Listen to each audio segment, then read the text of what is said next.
Hello and welcome to Module 9. In this module, we'll begin talking about one of the evidence-based practices, the use of visual supports and schedules.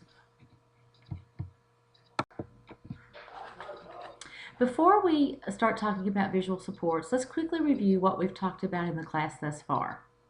At this point, you should clearly understand the definition of autism and the core deficit areas and how they impact individuals with autism. You should know a little bit about the behavior in autism and how we can address that behavior through functional behavioral assessment. And last week we talked about autism and how it impacts learning directly. From this point on, we'll be talking about evidence-based practices that you can use to support and teach new skills to students with autism. Hopefully you've already discovered that there are a list of evidence-based practices for working with students with autism on both the MPDC and the AIM website. These are great resources for you as they will continue to be updated and you can stay abreast of strategies and interventions that have been proven by research to be effective with our students with autism. We all use visual supports every day. The use of visual supports is an important life skill that we need to teach all students, and especially our students with autism. Visual supports promote organization and independence.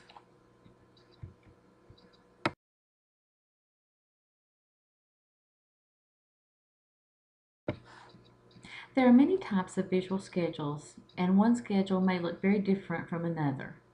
For instance, a very basic visual schedule that you may use for a student who needs a very concrete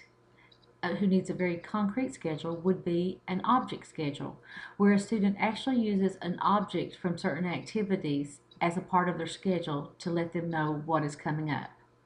Another type of schedule is a picture schedule, where you use photographs of the student or of materials that the student may use for activities to remind them of what's coming up in their schedule.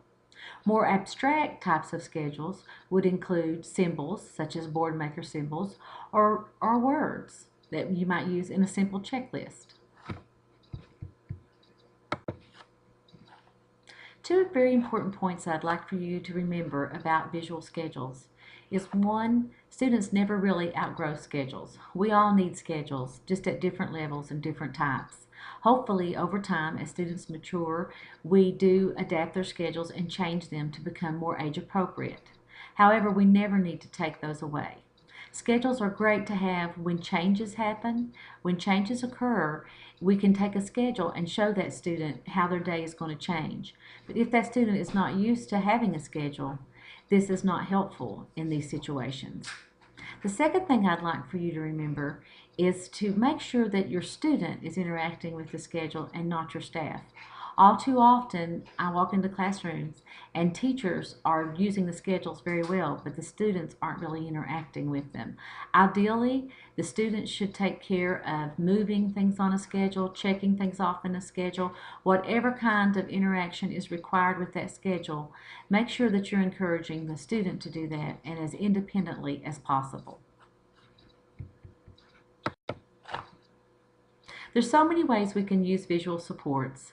This week you'll be learning about physical boundaries, locators, labels, visual schedules, and structured work systems. I hope you find the information useful. I look forward to talking with you on the discussion board. Have a good week.